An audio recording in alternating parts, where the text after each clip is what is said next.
Hai Sobat Kompas TV, saya Reni Mardikasari kembali lagi nih untuk mengupdate 3 berita terpopuler yang terjadi pada hari ini 8 Maret 2021. Simak videonya sampai akhir dan jangan lupa untuk subscribe dulu YouTube channel Kompas TV.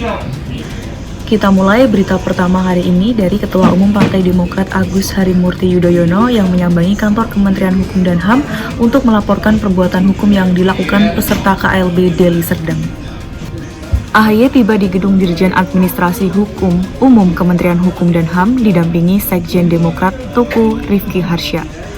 Dalam pertemuan ini, AHY menyerahkan surat laporan perbuatan melawan hukum atas penyelenggaraan KLB Deli Serdang kepada pihak Kemenkumham dan menegaskan kepengurusan Demokrat di bawah pimpinan AHY. Saya bersama Sekretaris Jenderal Partai Demokrat, Bung Tuku Rifki Harsya, dan segenap pimpinan Dewan Pimpinan Pusat Partai Demokrat, termasuk anggota DPR RI Partai Demokrat Komisi 3, dan yang spesial tentu karena saya hari ini didampingi oleh 34 Ketua Dewan Pimpinan Daerah atau DPD, mewakili seluruh Ketua DPC dan seluruh kader Partai Demokrat di wilayah Indonesia, Aceh sampai dengan Papua. Mereka adalah para pemilik suara yang sah. Saya hadir hari ini dengan niat yang baik untuk menyampaikan surat resmi kepada Menteri Hukum dan HAM dan tentu jajaran Kementerian Hukum dan HAM untuk menyampaikan keberatan agar Kementerian Hukum dan HAM menolak dan tentunya menyatakan bahwa gerakan pengambil alihan kekuasaan atau kepemimpinan Partai Demokrat melalui yang para pelaku klaim sebagai KLB atau Kongres Luar Biasa tanggal 5 Maret di Deli Serdang, Sumatera Utara sebagai kegiatan yang ilegal, kegiatan yang inkonstitusional, kami sebut KLB abal-abal. Mengapa? Karena buktinya lengkap. Kami sudah siapkan berkasnya lengkap, otentik, bahwa dari sisi penyelenggaraan maupun peserta yang mereka klaim KLB tersebut tidak atau sama sekali tidak memenuhi ADART atau Konstitusi Partai Demokrat. Mereka yang datang bukanlah pemegang hak suara yang sah. Mereka hanya dijaketkan, diberikan jas Partai Demokrat seolah-olah mewakili suara yang sah. Berita selanjutnya, Komisi Pemberantasan Korupsi telah menetapkan tersangka dalam kasus dugaan tindak pidana korupsi pengadaan tanah di Kelurahan Pondok Rangon, Cipayung, Jakarta Timur. Direktur salah satu badan usaha milik daerah ditetapkan sebagai tersangka dalam kasus dugaan korupsi pengadaan tanah di Maju, Jakarta Timur. PLT juru bicara KPK, Ali Fikri, masih enggan menyampaikan nama-nama tersangka yang telah ditetapkan KPK. Ali Fikri menjelaskan telah menemukan 2 alat bukti yang cukup untuk menaikkan penyelidikan kasus korupsi pengadaan tanah ini.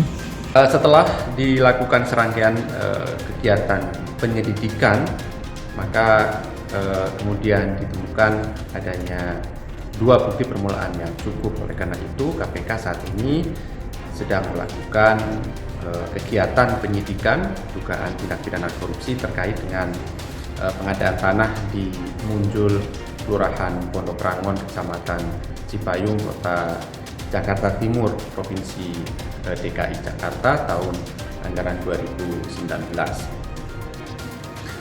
Saat ini kami belum dapat menyampaikan detail kasusnya, kemudian juga pihak-pihak yang telah ditetapkan sebagai tersangka, termasuk juga pasal-pasal sangkaan, karena tentu nanti pada waktunya setelah proses penyidikan ini diselesaikan dan telah dilakukan upaya paksa, baik itu penangkapan maupun penahanan terhadap pihak-pihak yang telah ditetapkan sebagai tersangka dimaksud, kami akan menyampaikan secara utuh dan lengkap konstruksi perkara ini, termasuk juga tentu pihak-pihak yang telah ditetapkan sebagai tersangka, pasal-pasalnya, dan kemudian alat bukti apa yang telah kami peroleh di dalam proses kegiatan penyidikan ini.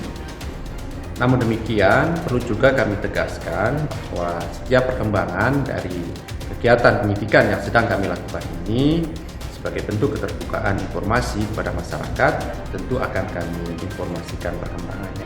Kita ke berita terakhir, sahabat Kompas TV, untuk mencegah penyebaran virus COVID-19, pemerintah memperpanjang pemberlakuan pembatasan kegiatan masyarakat atau PPKM skala mikro dari 9 Maret hingga 22 Maret 2021. PPKM Mikro juga diperluas ke 3 wilayah baru sesuai dengan instruksi Mendagri nomor 5 tahun 2021. Selain 7 gubernur di Jawa dan Bali, instruksi penerapan PPKM Mikro juga dilakukan kepada Gubernur Sumatera Utara, Kalimantan Timur, dan Sulawesi Selatan. Perpanjangan dan perluasan PPKM Mikro ini dilanjutkan untuk 2 minggu ke depan, yaitu tanggal 9 sampai dengan 22 Maret 2021.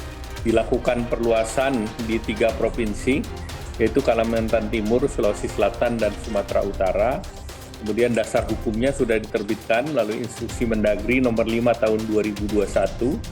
Kemudian parameternya untuk provinsi, kabupaten, kota yang menerapkan PPKM Mikro masih sama, yaitu memenuhi salah satu dari 4 parameter.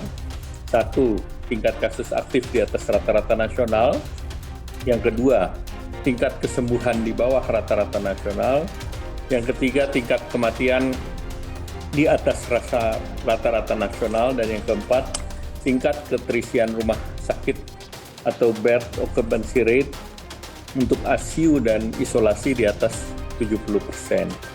Nah, kriteria zona risiko di tingkat RT dan skenario pengendalian tetap, yaitu terbagi atas zona merah, oranye, kuning, dan hijau, dengan mendasarkan jumlah rumah di satu RT yang memiliki konfirmasi positif dalam 7 hari terakhir, dan skenarionya dengan pemberlakuan PPKM tingkat RT maupun PPKM di kelurahan.